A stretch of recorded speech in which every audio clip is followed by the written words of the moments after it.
Alright, Filipino reaction. Reaction video na naman tayo mga kaibigan. Dito siya nagtitrending ngayon. About dito pa rin kay Ronaldo Valdez. Lumantad na ang testigo sa ginawa. Okay. Ito na, umpisa na natin mga kaibigan. Lumantad na ang testigo sa ginawa ni Jano Gibbs sa kanyang amang si Ronaldo Valdez. Testigo daw mga kaibigan ha. Naulit ko, reaction video lang ito.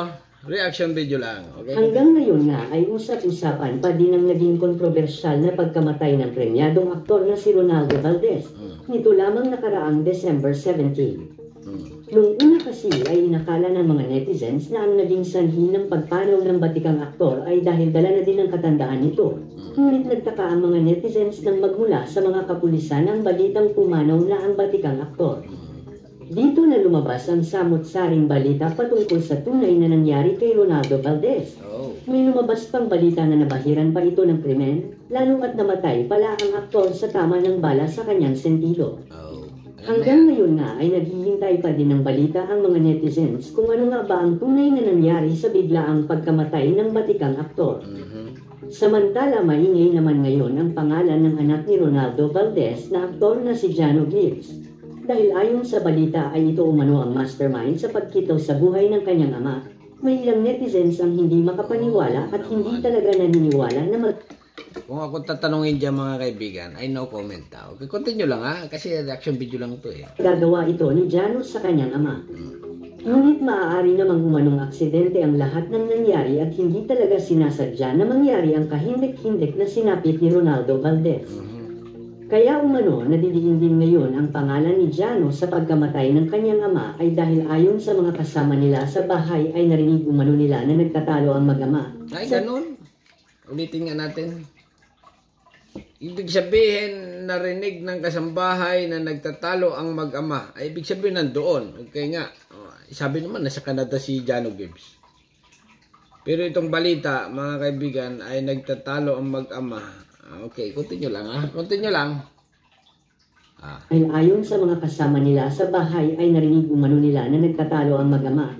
Sa hindi umano nila matukoy pang dahilan, ilang araw bago mangyari ang nasabing insidente sa kanyang amang si Ronaldo Valdez. Ay ganon, ibig sabihin, ilang araw pa ang lumipas. Okay, nagtatalo, ilang araw ang lumipas. Ganon, ay medyo matagal. Okay, kaya lang, ay pumunta siguro ng Canada. Continue lang. Isa nga daw ito ngayon sa mahigpit na tinututukang anggulo ng mga pulis sa ngayon. Maaaring mano talagang madiin si Jano lalo na kung mapapatunayan siya nga ay may pananagutan sa nangyaring ay ibig sabihin dito, lumantad ang testigo ay di yung mga kasambahay ang testigo ipinakita. Ganon ang ibig sabihin ng balita mga kaibigan. Ito ang nagtitrending ngayon sa social media. Continue lang ha, continue lang. Lumantad na ang testigo sa ginawa ni Jano Gibbs. Okay, alright, continue reaction tayo. Ito pa. Nakakagulat. Kapuso aktor na si Jano Gibbs nawala sa sarili nang matapos umamin sa kanyang kasalanan sa kanyang amain na si Ronaldo Valdez. Okay, ito, trending dito. Hinuli na, Jano Gibbs. Nagmakaawa matapos damputin ng NBI. Okay, wow. Grabe itong news na ito. Sobra na. Sobra na nangyayari. Mr. Balita TV, Filipino React. Matatandaan itong mga nakaraang linggo lamang, mainit at patuloy pa din na pinag-uusapan sa mundo ng showbiz. Ang usapin patungkol sa naging suspect at naging blind item ng QCPD. Sa panloloob umano sa silid ng veteranong aktor. Matapos nito... Okay, lipat natin. Kasi na-reaction ko na yan. Okay? Live kasi ito mga kaibigan. Lumantad na ang testigo sa ginawa ni Jano Gibbs. Ay, naku pa ulit-ulit. Tunay na pangyayari.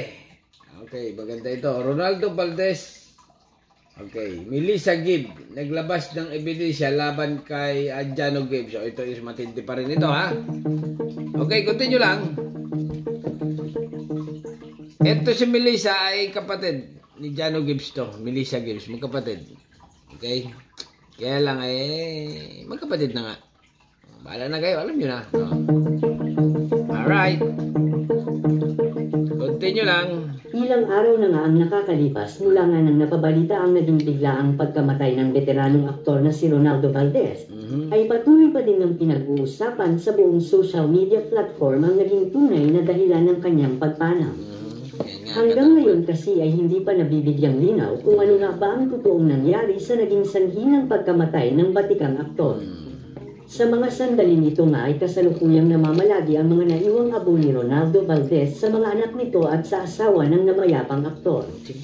Matatanda ang binawi na nga ng ina ni Jano Gibbs ang abo ng kanilang ama mula sa umano'y nagpapabalitang bagong karelasyon ng namayapang aktor. Naku, meron? Ayon kasi sa aming nakalap na impormasyon ay sapilitang binawi ng ina ni Jano Gibbs ang abo ng kanilang amang si Ronaldo Valdez mula kay Janelle Santos, manager at bagong karelasyon ng aktor. Samantala patuloy pa din nga ang ginagawang pag-iimbestiga ng mga pulis hanggang ngayon sa tunay na dahilan ng pagpanaw ni Ronaldo Valdez. At ayon sa source ay si Jano Gibbs nga daw ang nadidiin ngayon sa dahilan ng pagpanaw ng kanyang ama. May lumabas pang balita na umamin na daw ito sa kanyang pagkakasalang nagawa sa kanyang ama. Ayon kasi sa balita ay nagkaroon ng hindi pagkakaintindihan ng mag-ama bago pa man tuluyang pumanaw ang ama ni Jano. Puro marites na yatang reaction natin dito. Continue lang ha. Sabi pang baka dahil sa pera kaya nagtatalo ang mag-ama. Matatandaan kasi na may napabalitang anak sa labas si Ronaldo Valdez at naspatan nga ito sa mismong burol ng aktor. Ayon kasi sa balita ay may iniwang mana si Ronaldo para sa kanyang anak sa labas. At ito daw siguro ang hindi matanggap noon ni Jano Gibbs nang malaman nitong may matatanggap na mana ang kanyang kapatid sa labas. Ayon kasi sa source bago pa man bawian ng buhay si Ronaldo Valdez ay nakagawa pa ito ng kanyang last will and testament para sa kanyang mga anak. Ganon.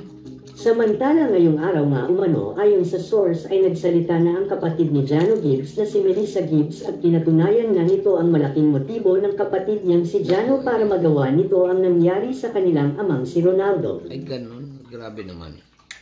Grabe ang nangyayari sa Pilipinas ngayon. Ayon kay Melissa, totoong may malaking alitan ng kanyang ama at kapatid. Halos 1 year na din daw ang nakakalipas mula nang maghiwalay din ang kanyang mami at daddy. Ngunit hindi umano niya lubos na maintindihan na makakayang gawin ito ni Jano sa kanyang ama dahil lang sa naging alitan nilang dalawa. Ayon kasi sa mga pulis ay may malaking motibo si Jano na gawin ito sa kanyang ama lalo at siya ang unang nag-report at nakakita umano sa kanyang ama nang wala ng buhay. Naku, ganon. Ayon pa kay Melissa kung ano man ang lumabas sa investigasyon ay nakahanda umano siyang tumstigo laban sa kapatid alang-alang sa kanilang ama. Alright. Tulad ng sinabi ko mga kaibigan ay reaction video lang ito about dito kay nangyari nga. Jano Gibbs. Inilabas na ang matibay na ebidensya. Okay, testigo. Ganon, ganyan. Alright. Hanggang dito na ng mga kaibigan. Anong masasabi nyo dito sa update kay Ronaldo Valdez? Okay, bahala na kayo. Happy New Year! Subscribe. Thank you. Bye-bye.